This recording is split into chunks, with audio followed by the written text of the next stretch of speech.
folks. Welcome to episode 2 of Atonuv Open Studio. If you have a mix that you want to take a look at, you can go ahead and send that to atonuvrecords@gmail.com. I'll get it loaded up and we'll take a big old look at it. And feel free at any time to let me know if any of the levels are off. I'm still getting used to looping everything around in OBS. It's a mildly insane setup, but it works. So yeah, at any point just chime on in. And while we wait for mixes to come on in, we will just be listening to an endless stream of personal electronica, and I will get my emails in order and all that.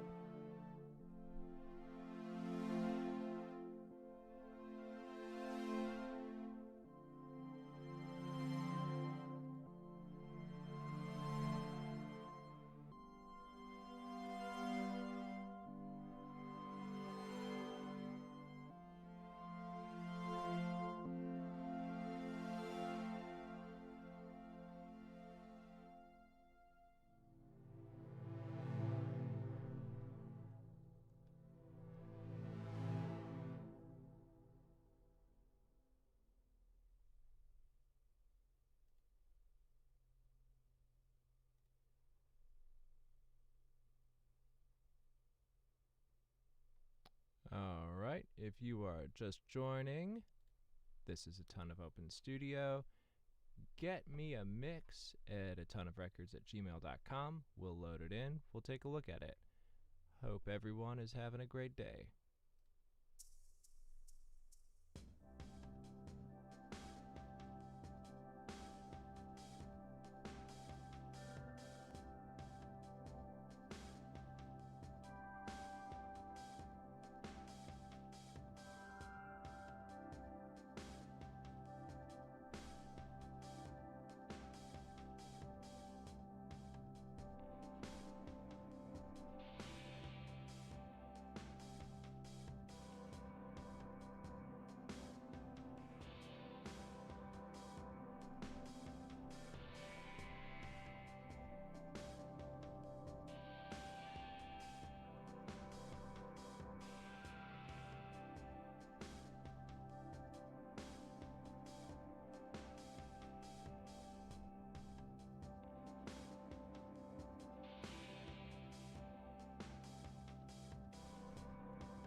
All right.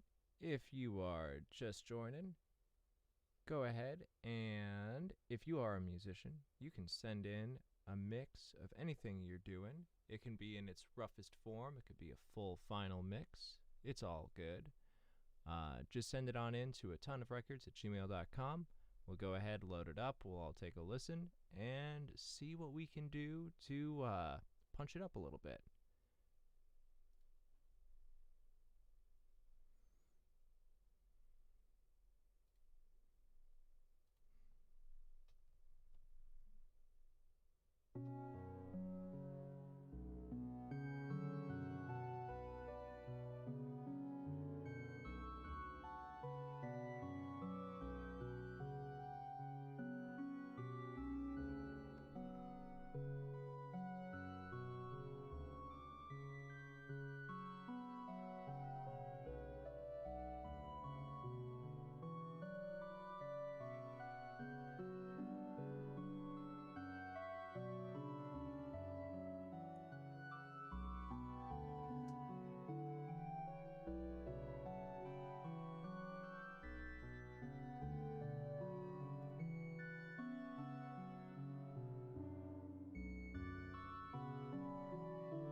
All right.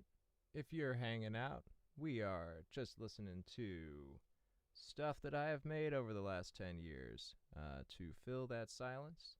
And if you are a musician, a producer, or anybody who makes music, you can go ahead and send me a mix that you're working on at atonuvrecords@gmail.com. It's in the description.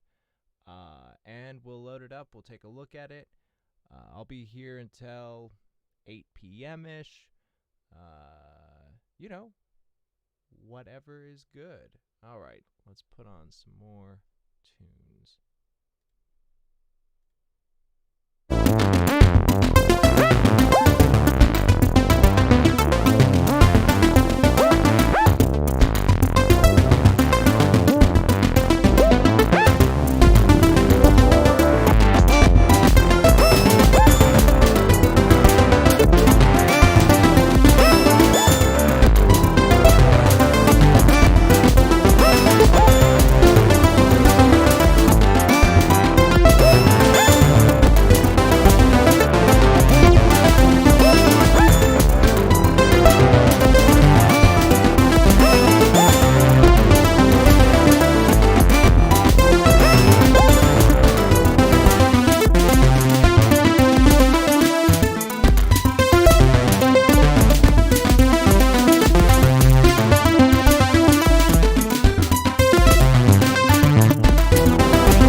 Okay, and we are hanging out, looking for mixes to take a look at.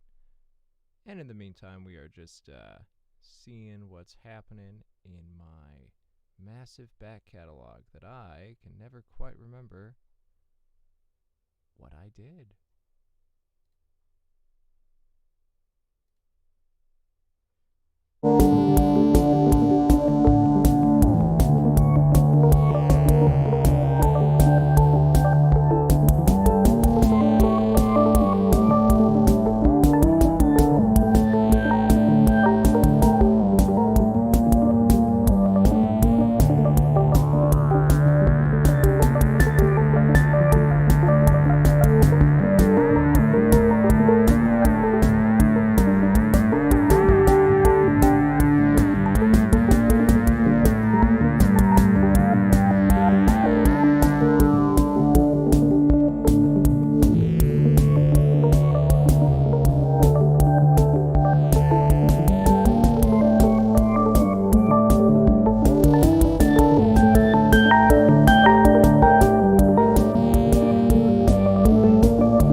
Okay, here we are at Atonuv Open Studio, episode 2, doing this every night.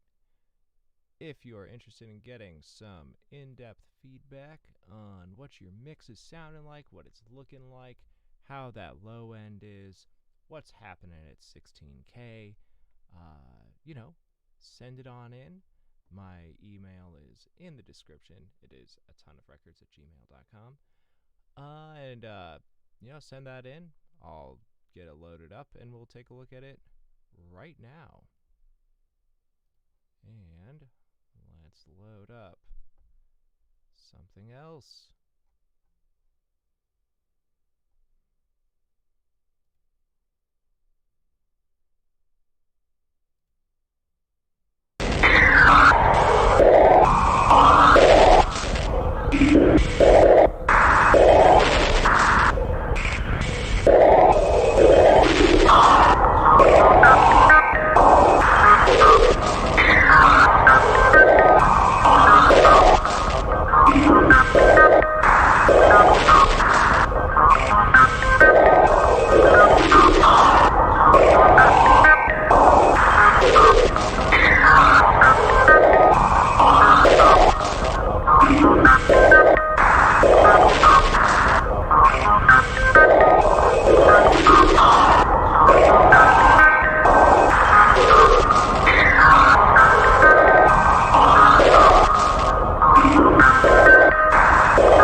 If you're just joining, this is Atonuv Open Studio, where you can send in anything you're working on in any stage of production, and we'll just take a look at it and see if there's just something in the mix, 200. Too much, too little?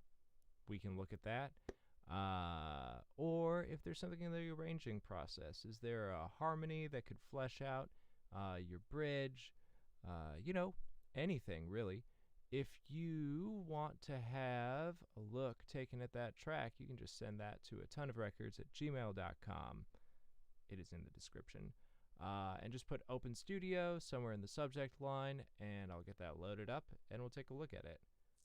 Until then, back to various electronica.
Jim Gibbons just personally texted me to tell me that this mic is too quiet, so I gained it up, and let's see if that feels a little bit better.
hey, we just got an EP sent in to take a look at. So I'm going to give Adrian a couple of minutes to show up into the stream, and then we're going to take a look at this.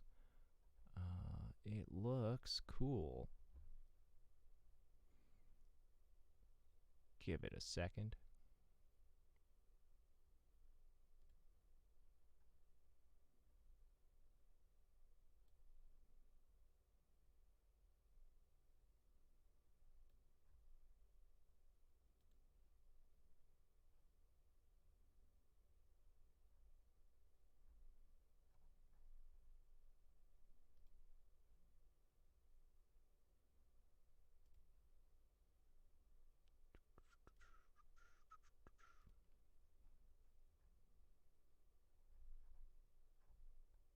All right, so Adrian sent a link.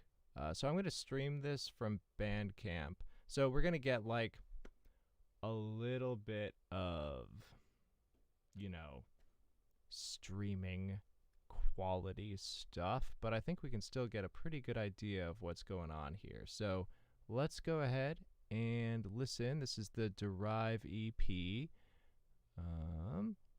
by Adrian.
So that was the first track, Conversation About Love, and I'm going to hold off on like general feedback until we get a little bit deeper into this EP, but you know, that was a really nice opening to a thing.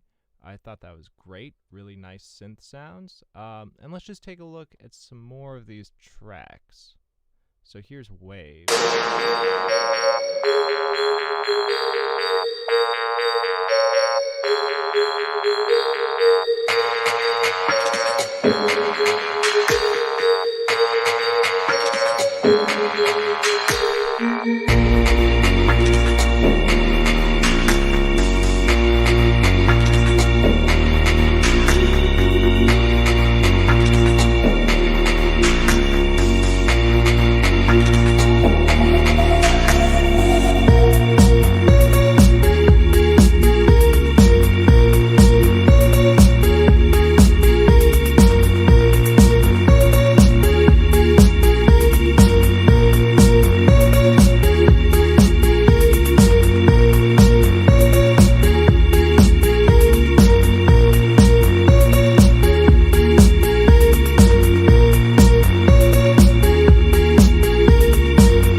think we can go ahead and get into some stuff.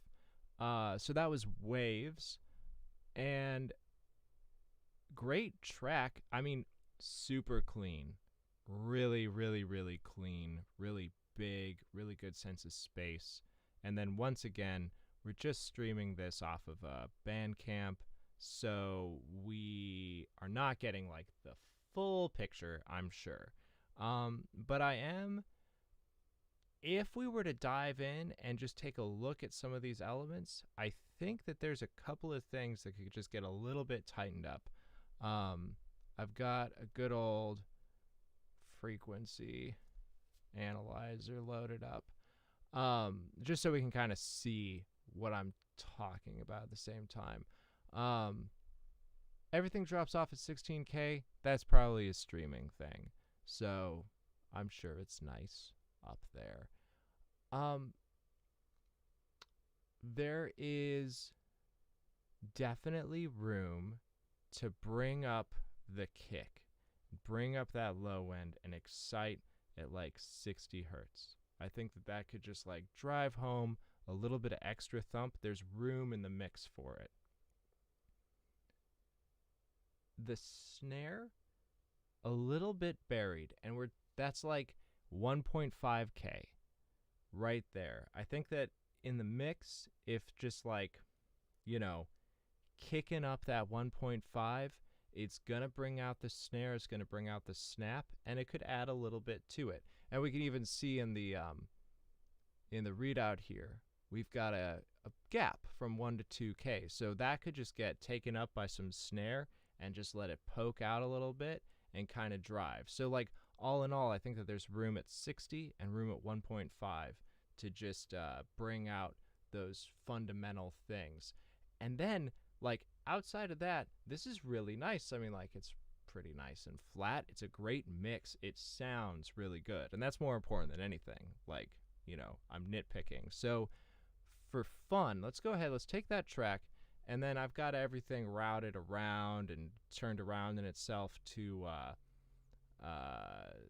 run through my master desk. So let's just see like what happens if we make like a couple of tweaks, and if it gets a little bit punchier, we can see what happens. So I'm gonna go ahead, I'll drop this in like 30 seconds.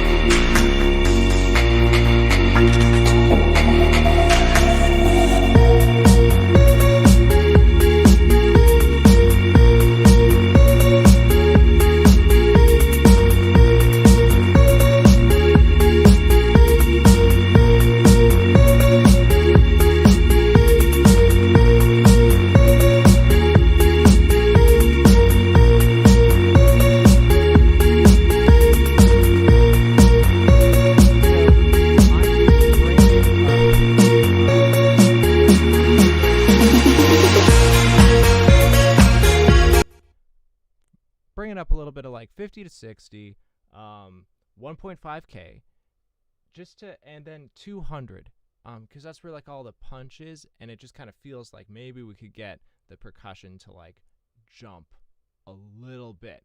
And like these are like, we're talking like 1 dB, but I don't know.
Okay, I mean, this is a great mix. I think this is a great track. this is just, my thoughts on it, is maybe beefing up those areas could add like some real excitement to it. Let's take a look at loudness. So I'm going to bypass my stuff. And once again, we're streaming this, so this isn't going to be a 100% accurate representation of loudness, but it's worth taking a look at.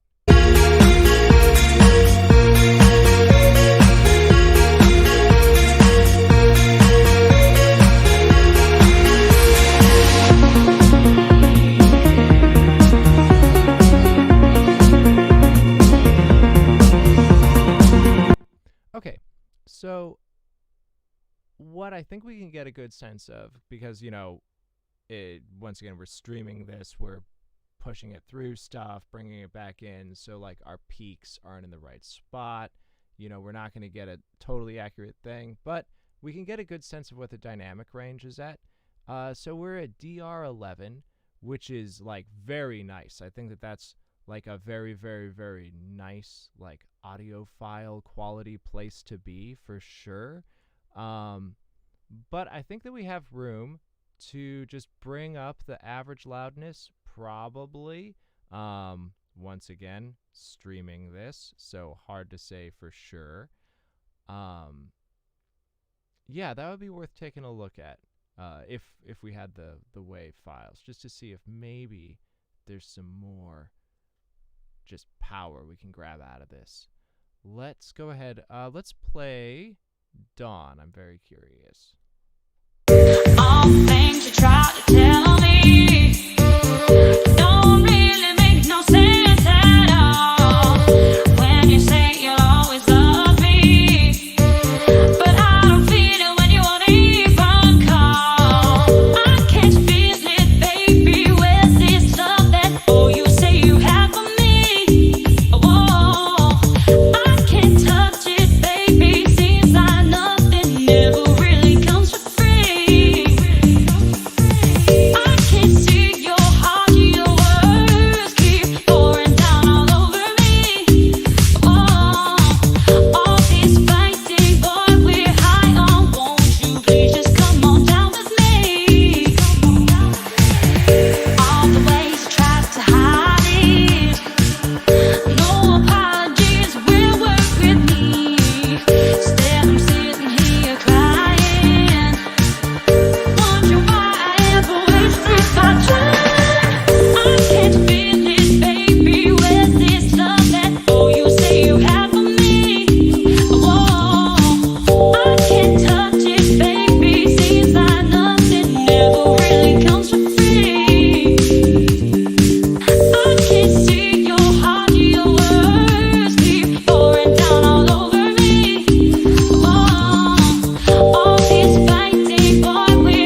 Cool. Very different vibe.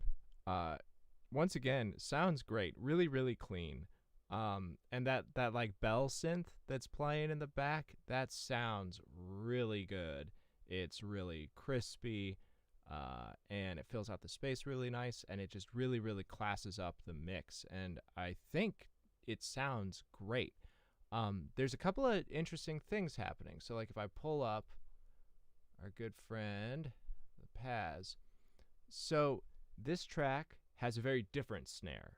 You know, it's a little bit boofier, a little bit bigger. It's a different song. And then that said, that region from 1 to 2K that was scoopy in waves isn't in down. It's totally cool to have a very, very different snare from track to track. You know, it would be boring otherwise. But the character in the frequency spectrum, I think we could kind of meet them halfway. Because if we go from the snare being a little bit buried in the 1, and then we've got like this very, very different track, to make the EP feel cohesive, I would go back and just bring out that balance in the frequency spectrum and just bring that snare up from 1 to 2K, just to like push it up and just make it feel like it belongs in the same universe. So, you know, that's like going back, because we want to look at the EP as a whole sometimes, like from a mastering perspective. So I'm seeing like an inconsistency there. That said, what's very consistent on this track, I think that once again, like there's room at 60, like just to bring up that like sub energy.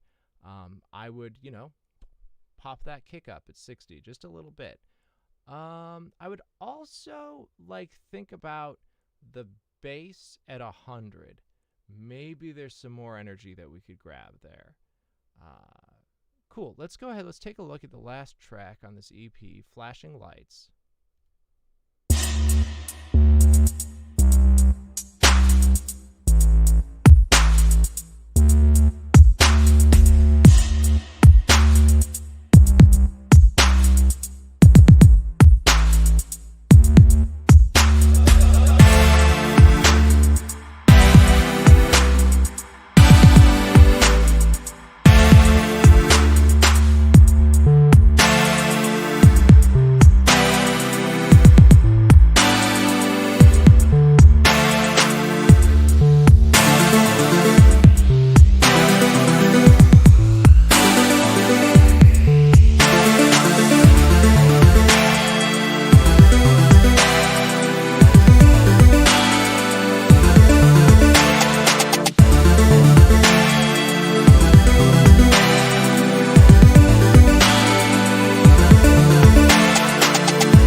That is a super cool track.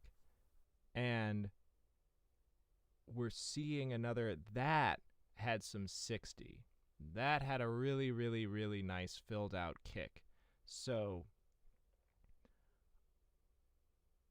I think that, like, everything else, I mean, this EP is wonderful. Like, really, really great. I love all of what you're doing with those synths. They're so perfectly filled out in the top, and like,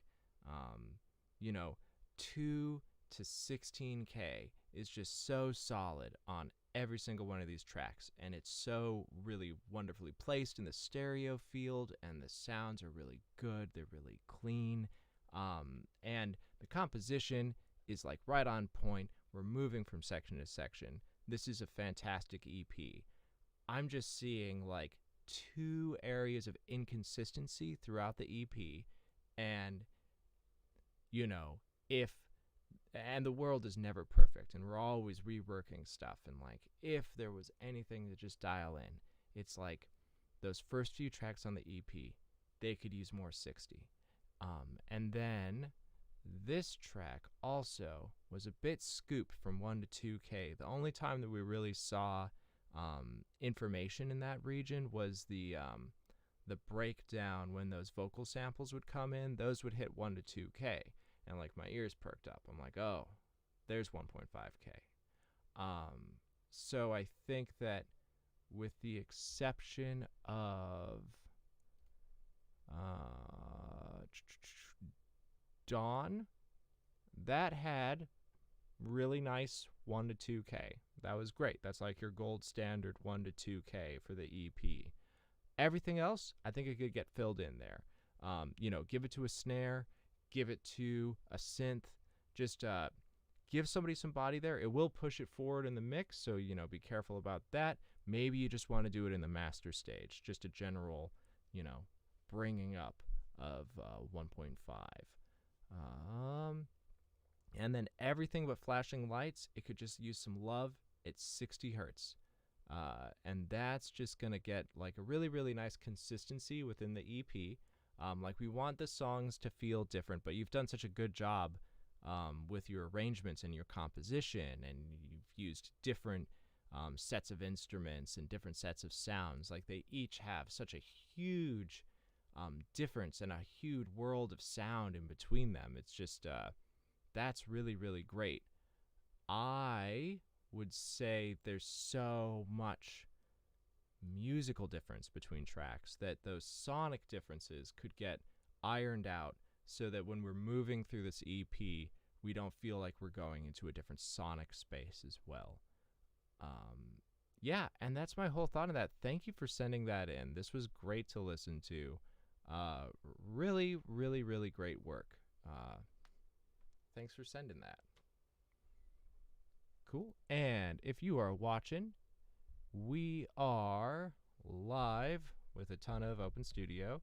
This is episode 2. And if you want a track to get played, listened to, and then just like dived in on details on the mix, go ahead, send it in. My email is atonuvrecords@gmail.com. It is listed in the description. And send that in at any point. I'll be here for another hour or so. So at any point, you can drop that in, and we'll take a look at it. In the meantime, we'll go ahead and just see what is in the roulette wheel that is my personal Bandcamp of random electronica.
looks like we've got people coming into the stream. So just for the run through again, if you are looking for some live feedback on a track, I'd love to take a look at it.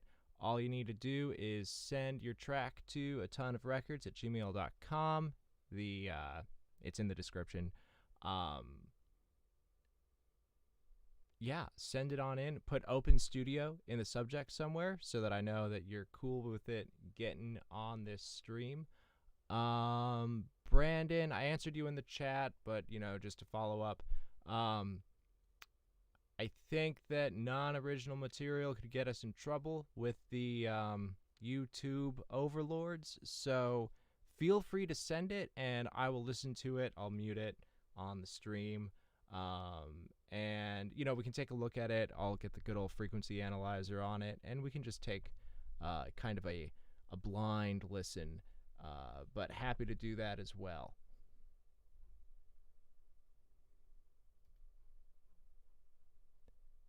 And while we wait for stuff to come on in, I'm just playing random stuff from my Bandcamp.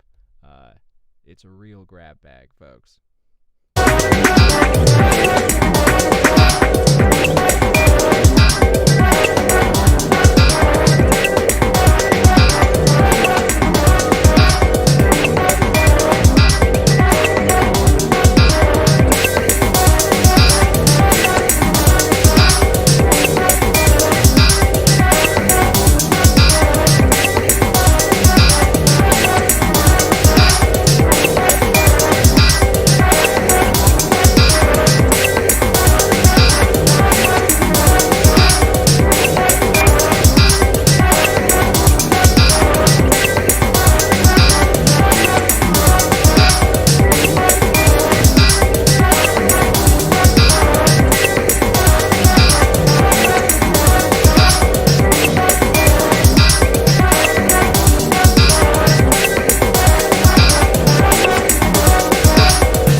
Cool. Well, that sure is a weird one.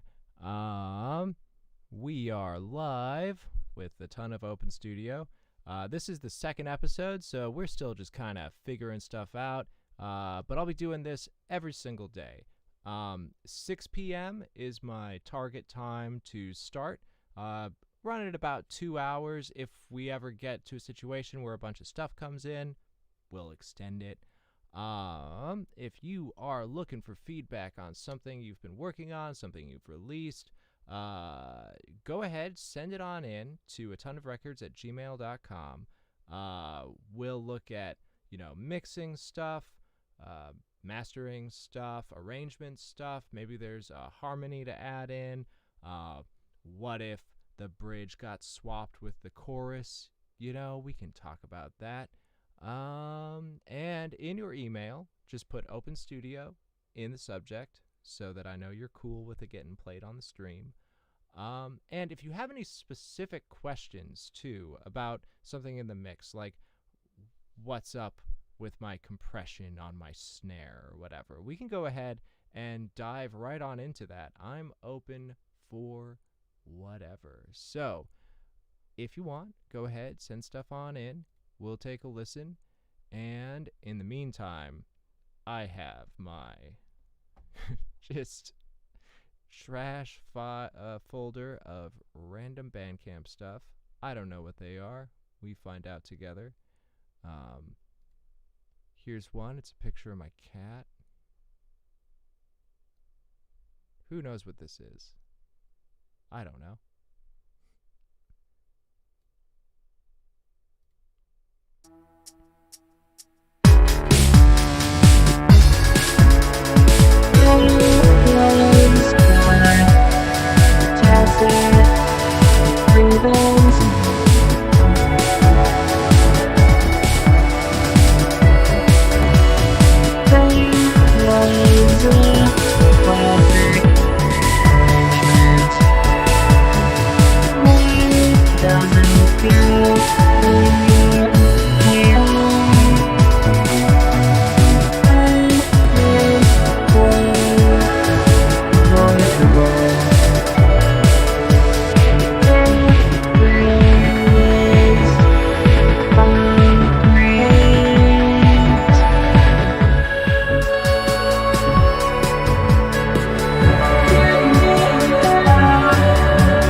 Okay, I'm back. Let me get rid of that snack break sign.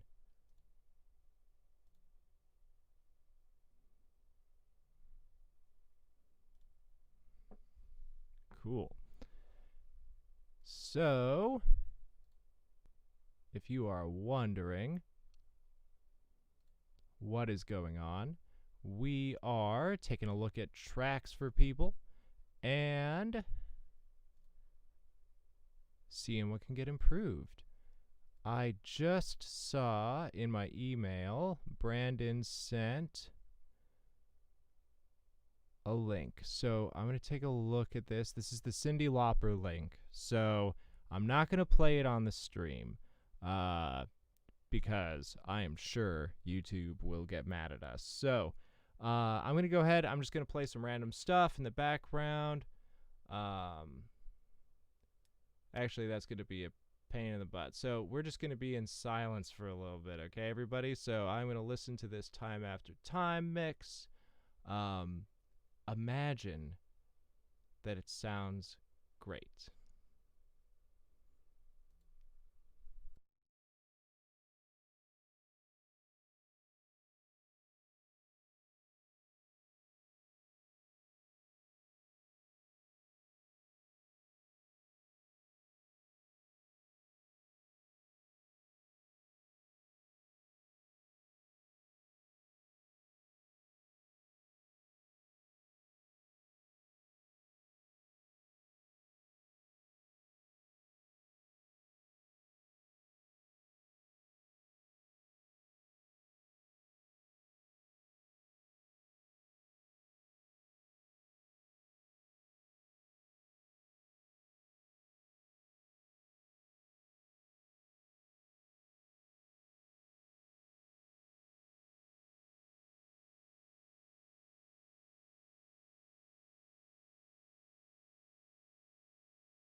Oh, yikes. Sorry, YouTube. Let me figure out my routing. It shouldn't have gone through. 1 second.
I hope that they know I was trying to be good.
Okay, so that was pretty good, Brandon. Um, there's a couple of things that I think could be done. Um, First off, like let's just start from the bottom and then work our way up. So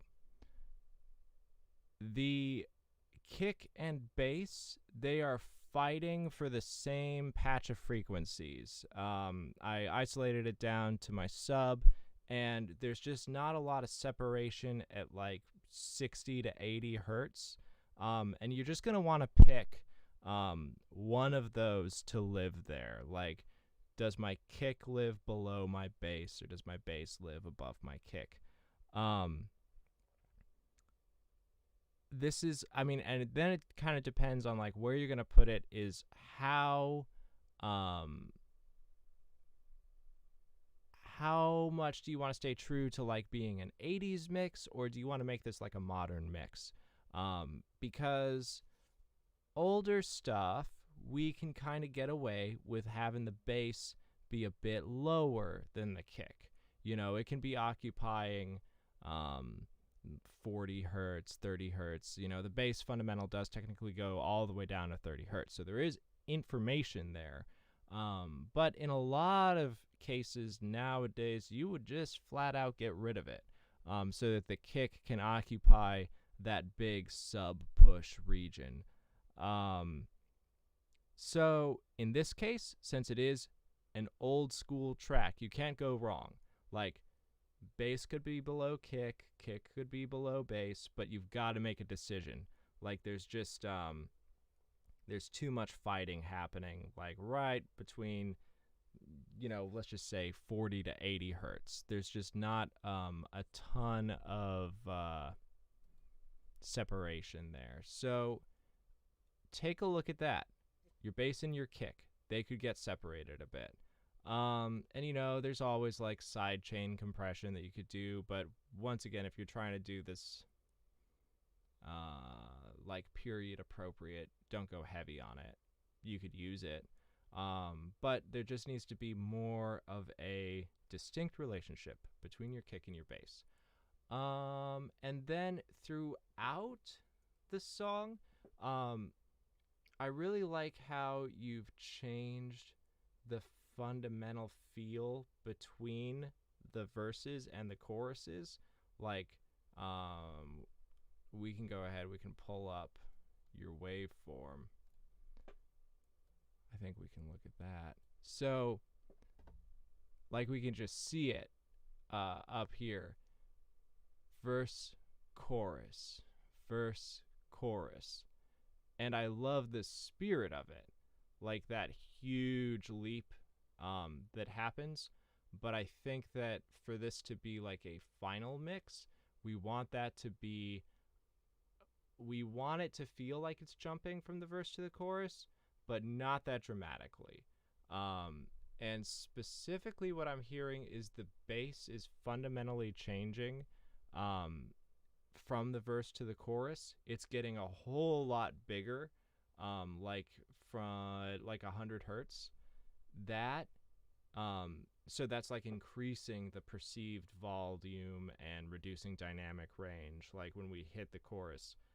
I think that we want to get the bass to be sitting more in that chorus range, you know, just a little bit less. Like, if you want to do a difference between verse and chorus, I would cut the difference significantly. Like, having the bass be so different from verse to chorus, it's a little too much, and it's gonna be distracting rather than like reinforcing your idea. You can do way more with less with the bass. Same with the kick. Like, I love that there's the difference between the verse and the chorus, but just make it less of a difference. And yeah, so that's my feel on like kick and bass. So like that's from 30 hertz to 150 hertz. Like, a little more separation and a little more love from 30 to 150. So then now we're in like 2 to 300. So punch. could probably stand to punch up that region. Like we're talking about like snare, like maybe use a Pultec style and just give it a little bit at 200, just to like words like glue and punch and vibe and mojo. Those are all dumb words, but like punch is at 200 hertz, and I would say that like we could get a little bit punchier on the whole thing. And now let's go ahead. I ran the frequency analyzer while we were doing it. So this is like the song as a whole, and we see that we have like a lot of info from 30 to 150, and that looks really nice, but that's not consistent. That's like just on those choruses. So, and then in the verses, we had like a real lack of sub information, and I would just like, boost that up. And then we start to get a little bit scoopy, right around 200, like I was saying. And then, it's nice here. What I heard was from 500 to 1,000. That's good old Cyndi Lauper, and it feels a little hyped there. It's a little bit pokey. That vocal is just a little too mid-rangey. Mid-rangey vocals are very, like bandpass vocals, super normal to do, but I think it's a little too dramatic here. We need to add some air and some and just like some nice sparkly bits to that vocal. It is too centered between 500 and 1,000. It sounds like a little bit like too bandpass. It feels like it's got like almost like a resonant filter on it. So I would clean that up a little bit, smooth that vocal out, and give it like some EQ boosts at like, as we can see up here, 4,000 to 8,000. Like that's where we can get some presence out of the vocal, and also just like boost up that air to the overall mix. And then pretty good from 1 to 2K. It's a little spiky, so like maybe check and see. That might be the vocal. That might be like maybe a de-esser in there could help out. I'd love to be able to drop this wave in and then loop it and find like specific sections for you, but just overall we have to like do broad picture on this, since I might get in trouble. So take a look at what's happening at 2K. Like we need 2K in the mix, or else it feels empty, feels bad and sad, but maybe we're a little pokey there. Yeah, okay. And then overall, this whole mix really needs to get brightened up. Like this is pretty dull. So 4K on up is just needs to get brought up, brightened up, like on everything that you can. Grab a Pultec, do 10K. Like what I do. Oh,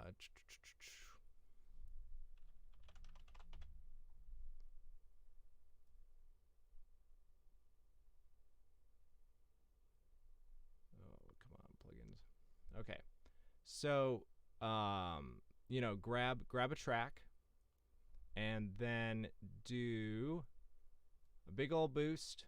Okay, and then just click through these high bands.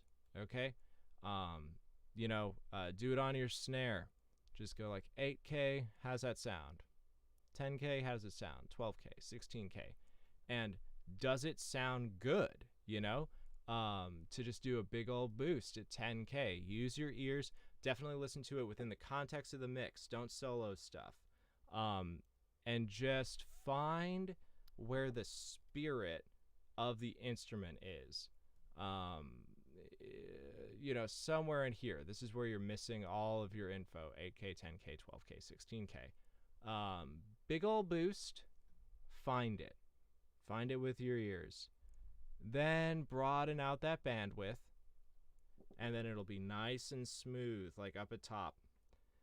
And then dial it back. Okay? And that's the way that we find like these nice boosts, this nice stuff. Like, be very extreme, find it, broaden it, dial it back, and then play through the track, have everything going, no soloing, and click off your boost, and click it back on. And what I'm looking for when I'm doing this is, I don't want to hear it when I turn it on. I want to feel it getting taken away from me when I turn it off.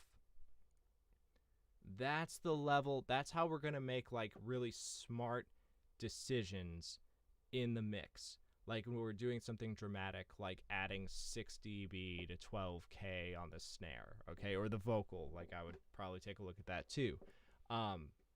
You wanna like boost it, find the spirit, find like where it feels really, really, really good and just like fills out the mix. Extreme, dial it back from where you think it sounds good, because the ear gets tricked by like just like, an increase in volume and all that. And then play the track, have your plug-in on, bypass it, and it should feel like something essential got taken away. But then when you click it back on, it doesn't feel like it's fundamentally changed. That's just going to get you that really, really, really nice, controlled, subtle result, and it's going to fill out and smooth out the top end of your mix, and it'll sound great. Okay, so good mix. I mean, like, a lot of like nice stuff. I would have like more like a vibey reverb on that vocal, because the vocal was poking. It was a little bit harsh. It was a little bit too mid-rangey. Vocal needs to be smoothed out, and you need to send it to something with a nice sense of space. Reference the original mix, and see what kind of reverb they had on. And it's an 80s mix, so it was probably a plate, or like an Alesis like Hall reverb, very likely. So just like listen to what reverb they had, and then make the decision. Are you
out with some verb, and then you've got a good mix.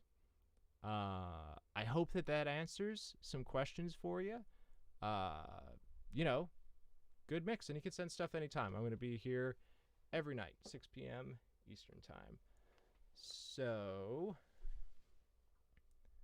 I know we got a little mixed up with the, organizing my OBS and my DAW and, accidentally playing Miss Lauper on the stream. But, Brandon, did you get all of that? Are you still here?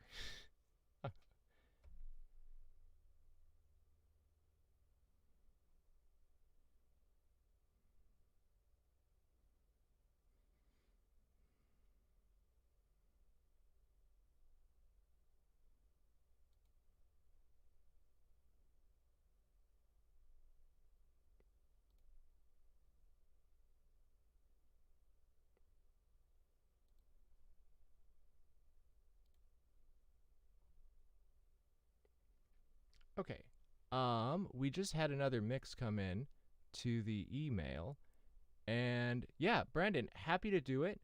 If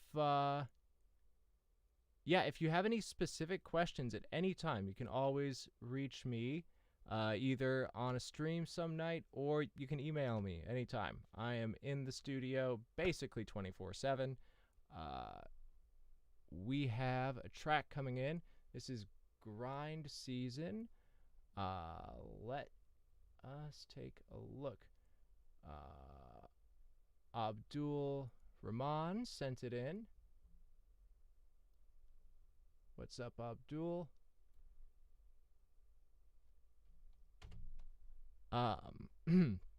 If you're in the chat, go ahead and say what's up. Let's listen to your track.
Hey, that is a pretty good mix. Good track, really good sense of getting from place to place, really nice defined sections. It feels really good. I love those like high-end vocal samples in the background. And it all sounds pretty good. I'm just gonna like kind of skip through some parts and just take a closer listen to a couple of things. And no matter the switch, don't ever switch up. What? If you take an L, then just bounce back. Feel like Superman up till out pack. Grind season, late nights, early mornings, a lot of feeling.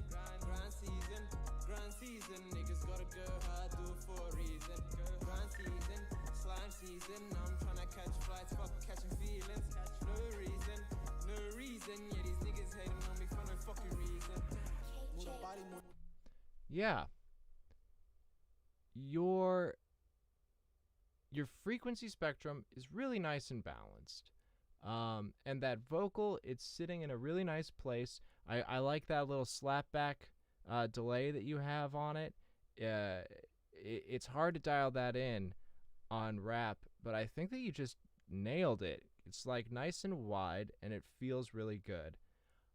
I think that we need to get 30 to 90 hertz more under control in this mix. It is blowing up. And for sure, it is part of the sound. I totally get it. But we got to dial it back a little bit and get some separation between the kick and the 808s. It's just kind of making a lump of low end, and it's hitting. It's a little too much. I think that if you first off separated those low end elements and gave them their own little places to be within those regions, 30 to 90, 30 to 100, I think that low end could really, really, really feel tight and controlled. It's a bit much at this exact moment. So I would address that. Address the low end and then see what happens with the rest of the mix. Like, it's almost hard to evaluate exactly what's going on because it's so blown up there. Now, the other thing that we got to take a look at is the dynamic range on this is squashed to death, and that is going to get you in trouble on a bunch of stuff. So, like, let's just take a look at the loudness meter, and I'll show you what's up. Mornings are a lot of feeling. Grind season, niggas gotta go hard, do it for a reason. Grind season, slime season, I'm tryna catch flights, fuck catching feelings. No reason, yeah, these niggas hating on me for no fucking reason.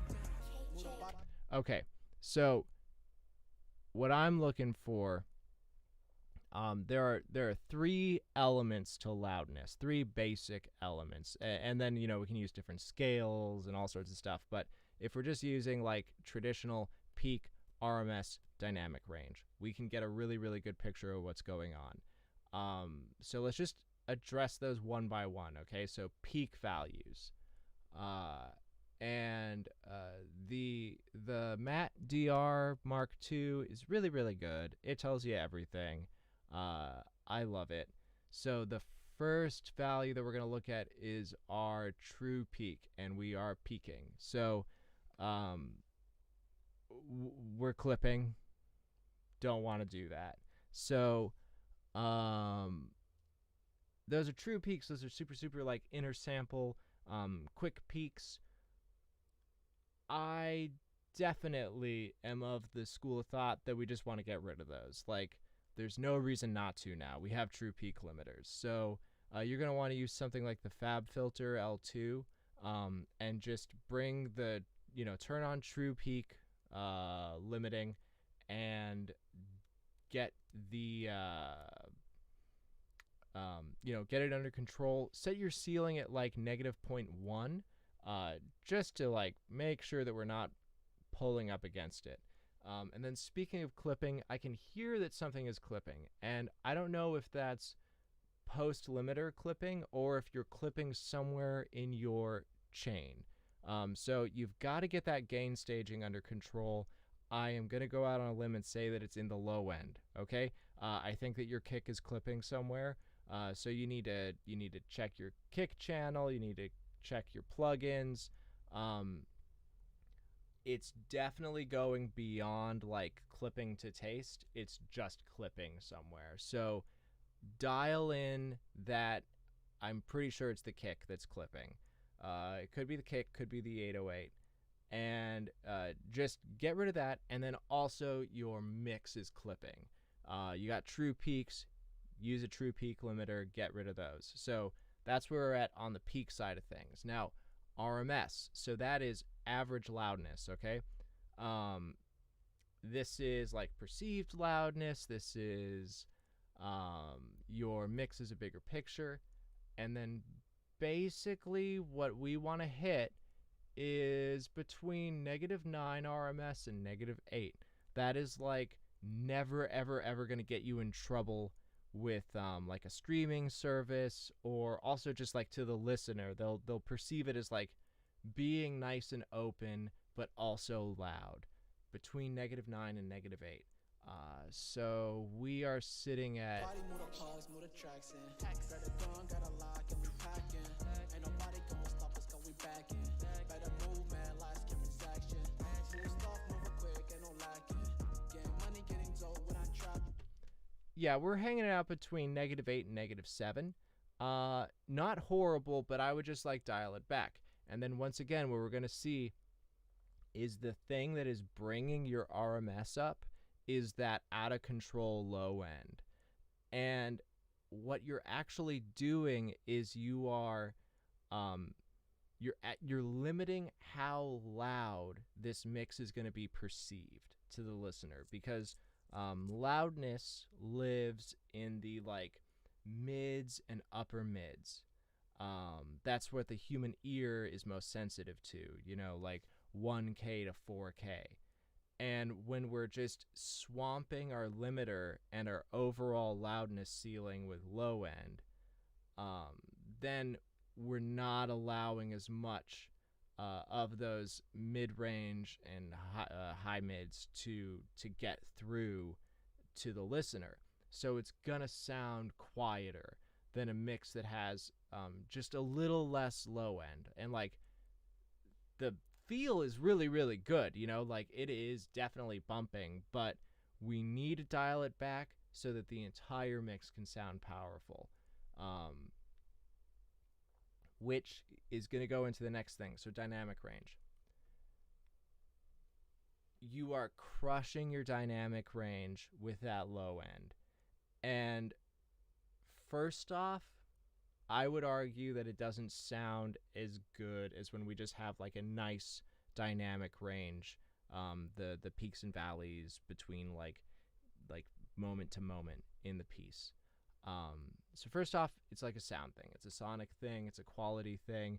We want to have a nice, healthy dynamic range. The other thing that we got to think about is that dynamic range is what Spotify, YouTube, Tidal, every single major streaming service, when you upload through a distributor, there's a computer. It's not a human that's forgiving or reasonable.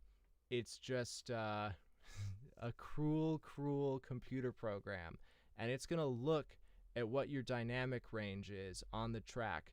And if your dynamic range is too limited, like if it's hitting 3, 4 DR, then that computer, before it gets uploaded to Spotify, is going to do some wacky compression, limiting, and just like destructive stuff to your mix. You're not going to know for sure what's going to come out on the other end of that algorithm. You're not in control of it anymore. So what we want to do to make sure that what we're mixing is translating to our audience when we go to a major streaming platform is we want to have a really, really healthy dynamic range. DR7 is what I'm generally aiming for, to make like a loud master. DR7. That's like pushing it to not get touched by the Spotify robots. And this mix is hitting like DR2 too much, and which also goes into that low end issue again, because what's crushing the dynamic range is low end. When we see the bass back off, we see our dynamic range expand to kind of where we want it to be. So, like, let's just take a look. No reason, yeah, these niggas hating on me for no fucking reason. Move the body, move the pause, move the tracks in. Got a gun, got a lock, and we packing. Ain't nobody gonna stop us, cause we backing. Better move, man, life's transaction. Yeah, so because that bass is pumping your dynamic range, that means that your mix, like through the end of the production tunnel, that's going to get like all of the loud, it's going to decrease your overall perceived loudness by like factor after factor, because you're already losing perceived loudness because so much of it is in the low end, and then you're going to lose additional perceived loudness because a robot is just going to squash your mix, and then all of the high end information is just going to be lost in that final cruel robotic process. So really, this mix is good. Like, I think it's great from like 100 hertz on up, but below 100, you're in trouble territory. I would be curious about like what your room is set up like, because sometimes when you see like low end that's blown up to like this level, it could be an issue with your monitors or your room, where you're overcompensating for just like a lack of low end in your room or your environment. Maybe you're mixing on headphones. And if that's the case, like, I totally feel for you, because, you know, we want to feel that low end, especially in a dance track like this. Like, so important. I totally understand why there's so much there. But I think you just might not be accurately monitoring the situation. So you're going to want to, you know, analyze your room if you can. There's SonarWorks is really, really good. They give you a reference mic. You can walk around your room and test it. It's really cool. Like, if you're just looking for like a thing to get to fix your problem, SonarWorks will point you in the right direction. If you want to go like totally DIY with it, you could just run a sine wave sweep and walk around your room and listen for what frequencies are getting hyped or getting squashed by your room. You know, walk around, feel it out, and that's going to give you a good sense. I feel pretty confident in saying that something is not getting accurately reproduced at 60 hertz in your listening environment. So if that's the case and you don't have like a super ideal listening environment, then you're going to want to use like the Paz Waves is really good. It's like $30, you know. Grab that and just make sure that your low end isn't like clipping out of Paz's scope. You know, like it's too much. Dial it back. Yeah, and that's it. I mean, and getting that low end dialed in is so tricky and so important. Everything else, you're like on your way to just having a great mix. Last thing on loudness and perceived loudness, there is a thing that goes around, because like, okay, so like if you squash your dynamic range, then Spotify is gonna do a weird algorithm thing to you and kill your mix. You know, like that's just straight out a thing that happens, and then people are like, yeah, I get that. And then there's a thing that goes around that's like, well, if I want to play it in the club, but not on Spotify, can I have a club master that's blown up so that it's really loud in the club and like really, really bass heavy, and then like a nice master for Spotify? I'm just going to say that like outside of studio stuff, I'm a live engineer, and I've done a bunch of like big electronic like live shows. And the thing is that like when you are running monitors on one of those shows, like something that like all the old timers will warn you about is if someone's playing a mix and it's over compressed and doesn't have dynamic range, and the RMS and like if the RMS is super high and the dynamic range, speakers in a club, or like all speakers, they have a peak value, like say 2,000 watts, and that's like the peak can hit 2,000 watts, and then the speaker's fine, but if it goes over that, then it might blow. Speakers also have a maximum RMS, and if a mix is pushing its RMS, and we're in a club setting, and we want it loud, we want it to be really, really loud, we want people to feel the music, feel the bass, I totally get it, but the RMS value for a speaker is sometimes as low as half of the peak value.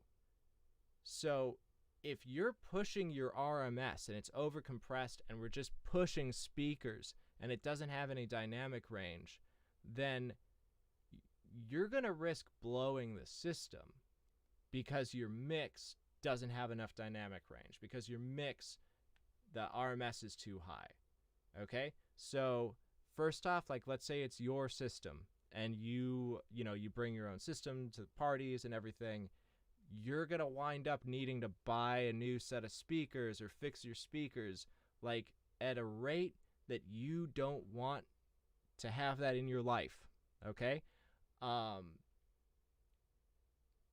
If you're taking this to like a medium-sized venue or a bar or a festival, and you plug in this mix, okay? And like if it's a situation where you're running the sound and you've got this mix and it's blown up and it doesn't have dynamic range, and you just push it to like what a normal volume for the club is, you're going to risk blowing the club's speakers. And if you're trying to have a relationship with a club, I'll tell you that if you're the guy that comes in and blows their speakers every couple of months, you're going to stop getting that gig.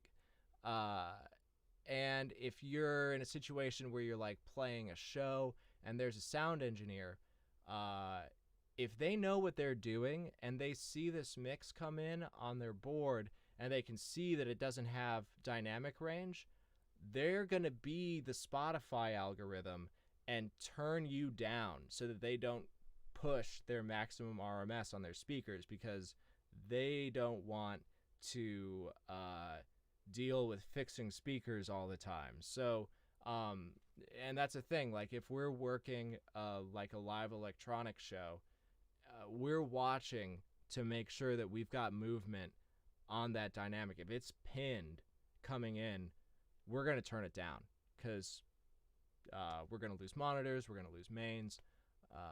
So I would say that like having a club mix that's quote unquote louder than your actual master is a myth and not recommended.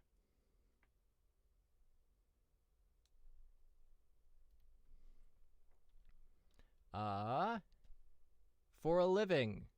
So yeah, this is what I'm doing. I am mix and master. Before coronavirus, I was doing a lot of live sound as well. And since there's no live music for the foreseeable future, I've just completely and totally doubled down, and now I'm just doing studio stuff all of the time. But it was kind of like an even split before this. Yeah, I built this. Cool. So yeah, that's the whole thing on your mix, and it looks like another couple of emails have come in.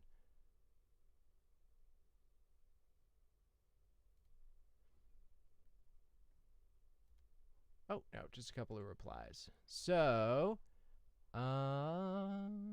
cool. That's the mix. All right, so for anyone joining or watching, if you want to send your mix, you can go ahead and send it to atonuvrecords@gmail.com. It is in the description. I'm going to be here for, theoretically, I'm done. But I know that there are some people watching, so if you have anything, go ahead, send it in now. and we'll take a look at it and see what is up.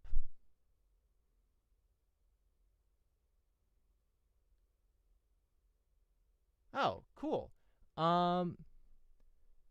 It is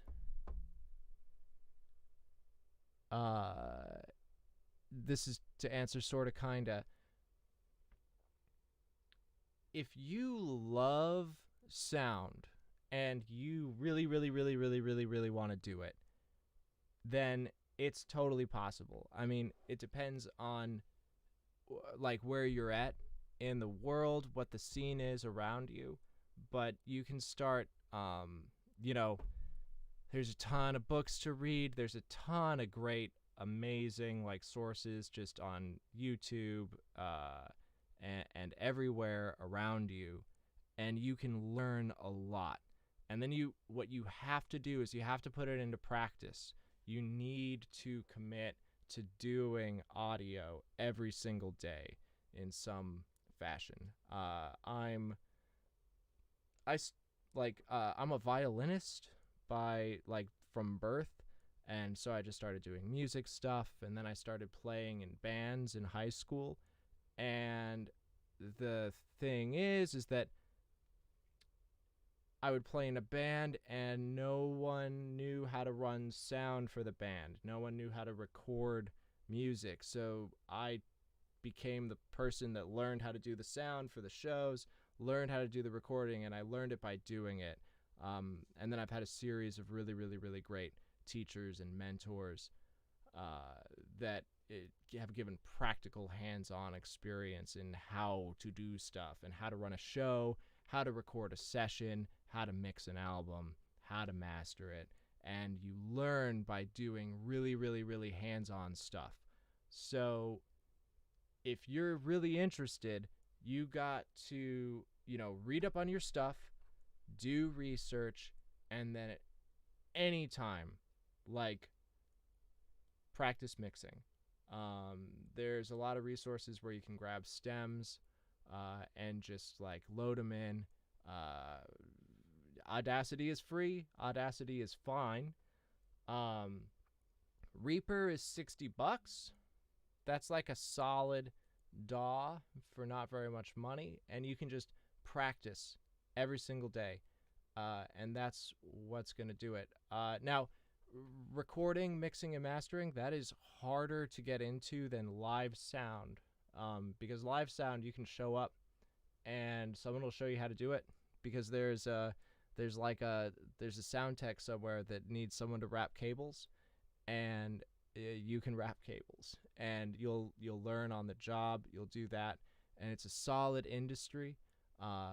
It isn't right now because we can't have shows, so I would consider that. I think that live sound is a fantastic way to get a backbone and understanding of the music industry and how sound works, and that's a great place to start.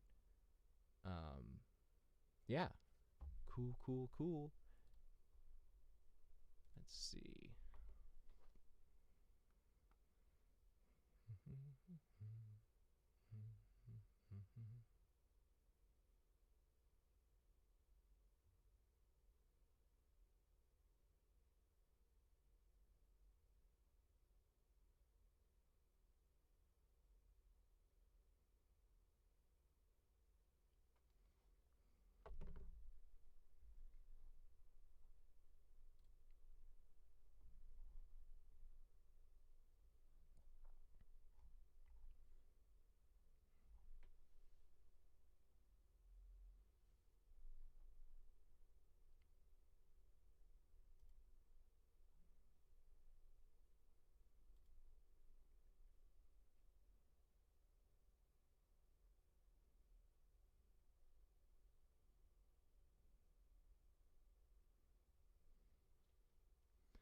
Cool.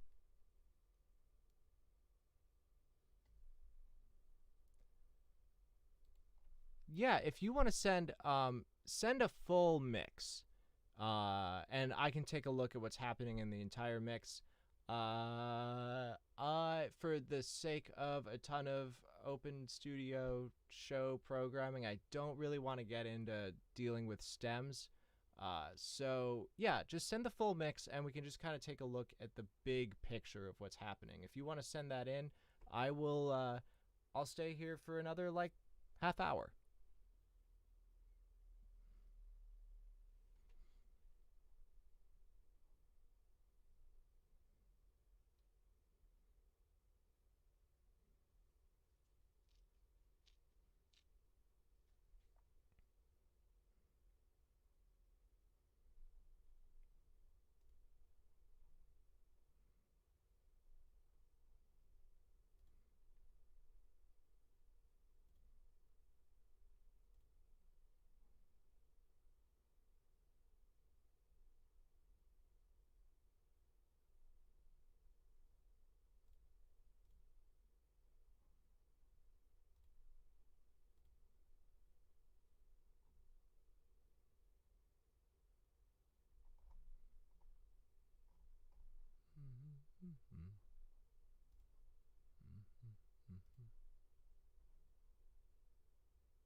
Cool. And if you are joining in and watching and wondering what's going on, this is a ton of open studio. I will be doing this every night, 6 p.m. Eastern to about 8 p.m. unless we're getting stuff coming in.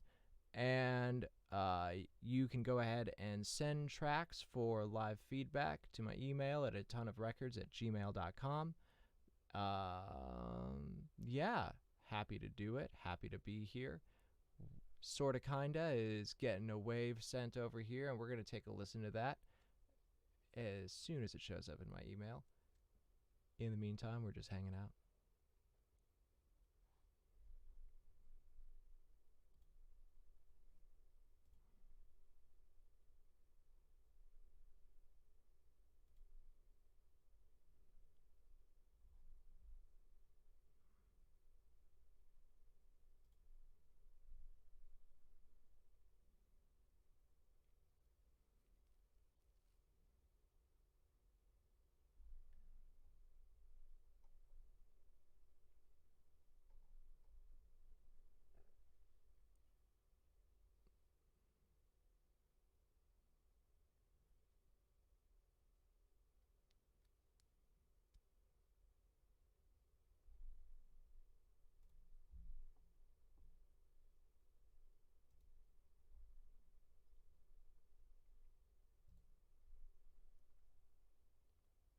Cool.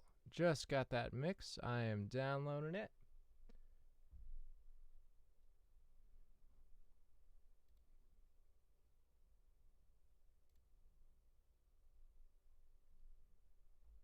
And yeah, don't worry. There is no such thing as a bad mix. Just mixes that we can learn from. Like everyone, everyone does bad mixes. Like even if you're just like nailing it all the time, sometimes you just make a bad mix. It really doesn't. It's all about just learning like how to identify problems or issues or like what could get improved. And it's a constant learning process. It's very very normal. So let's go ahead. Let's load up I Don't Want to Go. Cool. And yeah, let's just grab a listen.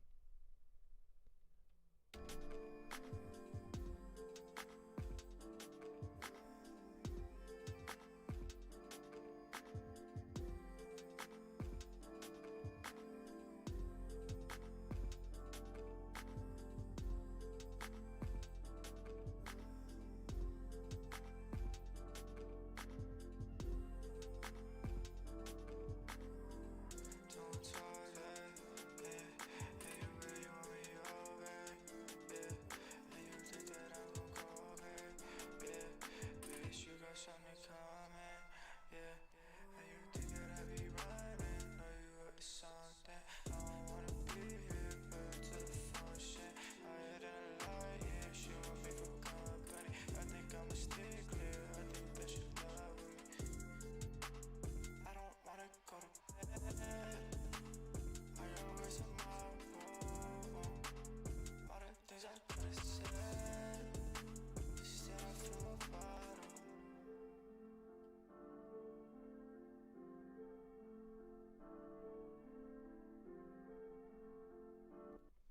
This is a great mix. It sounds really good. That's super clean. And there is a ton of stuff to like about this. So, like, it sounds good, you know? This is a good mix. The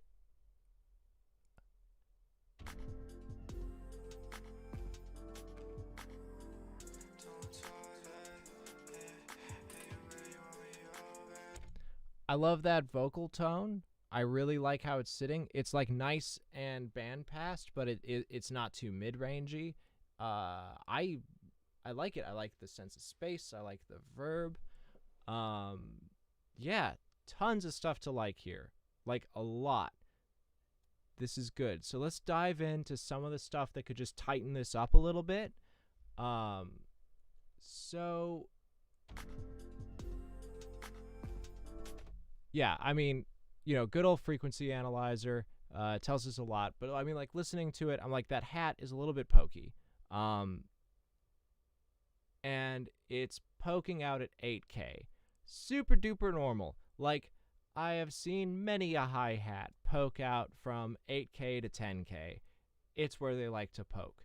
I would tame it a little bit, just like carve out some EQ. You could use a dynamic EQ. You could use a de-esser, just to just tame that 8K a little bit. Now the other thing to look at is we've got a big old poke at 8K, and then it's sloping off. 8K is basically the end of your sonic spectrum on this mix, and there is another 12K of space that we could have information. So I would tuck back 8K a little bit and then dump stuff in above 10K. That's our air, that's our sense of space. You could probably add it to the vocals, you could add it to the to the hat, just balance it out, smooth it out. Toss it into the reverb, just put it everywhere, really. Just see what you can get up in that region. Really nice mid-range. It sounds really good. It sounds super smooth. The low end, I'm going to go ahead. I'm going to just play it again, and I'm going to just listen on my sub and see where we're at with low end information real quick. So bear with me.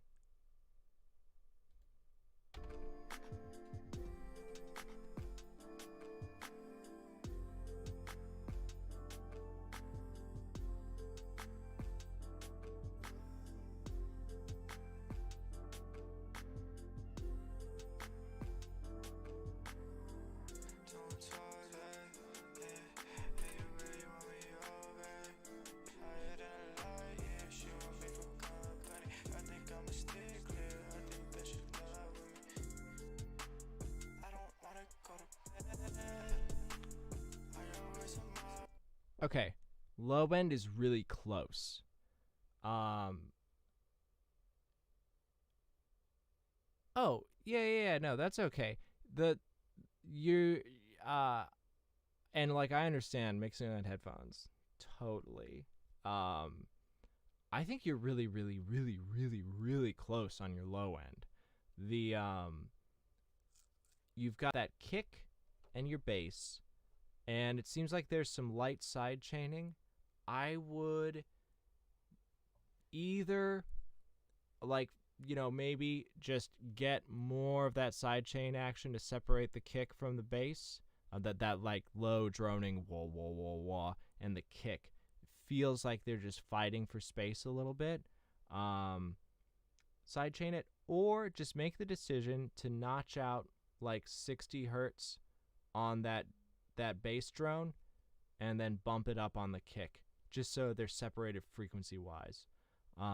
Or sidechaining it a little bit harder might be the answer. So I think that that's pretty good low end. Like, it's not blown up, and especially if you're in a non-ideal listening environment, it's very good.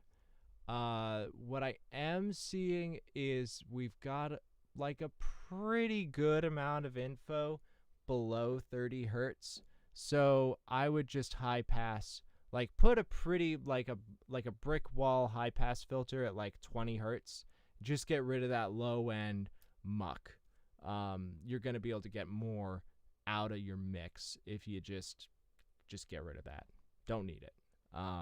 So yeah, I mean, smooth out that high end, clear up the relationship in the kick and the bass.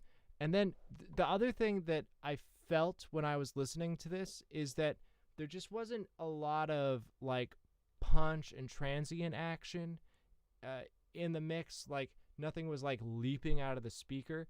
And that's 200 hertz. Like, you could probably dump that into the snare, and it could just get like 1 degree punchier, like 1 dB right around there. Let's go ahead and take a look at loudness on this.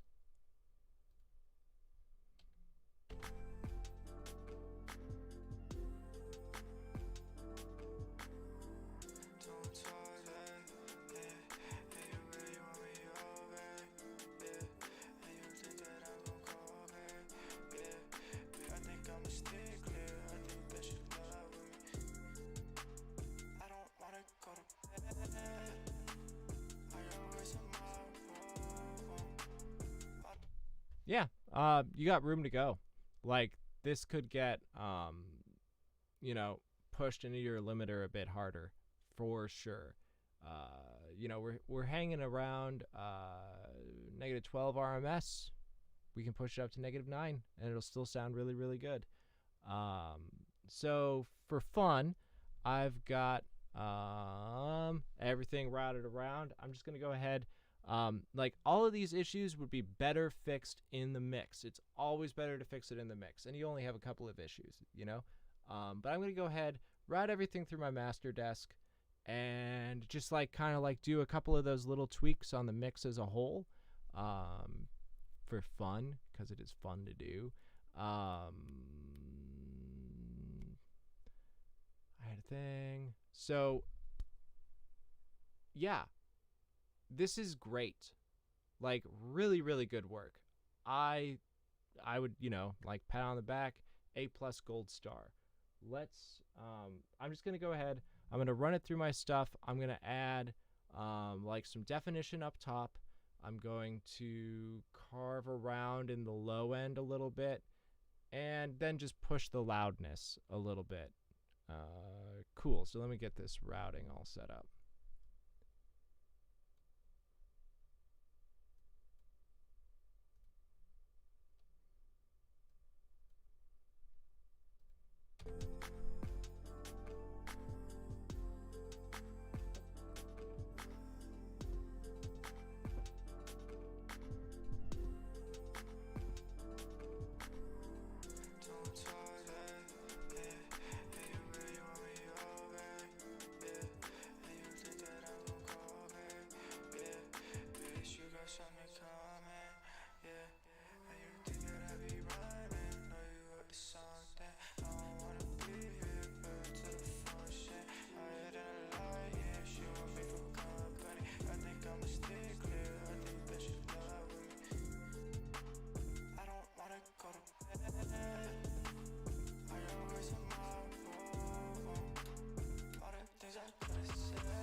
yeah, your mix is good. So happy to do it. You can send stuff anytime. Happy to take a look at it.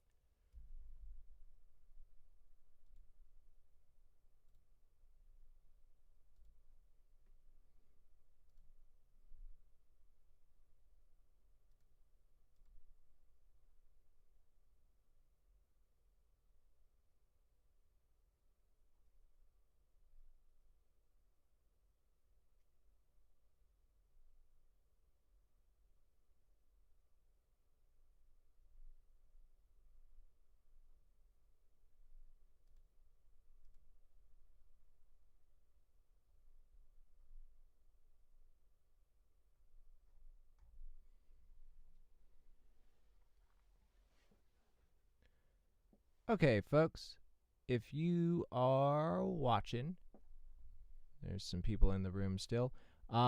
This is a ton of Open Studio. We'll be doing this every day, 6 p.m. Eastern Time till like 8 p.m. ish. If anyone is still watching and wants to send something, I've got like one more left in me if it pops in the next couple of minutes. If not, feel free, get some stuff together. You can email me anytime. Just put Open Studio in the subject if you want it to have like live feedback put on it. We'll be doing it every day. If you are interested in mixing and mastering, you can always send me stuff as well, and we can work something out. Yeah. So, yeah, we'll give it like 3 minutes.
All right. Take care, everyone. We will be back tomorrow. This was a ton of fun. So, yeah, I'll see you all later. let me get to the end of the stream. See ya.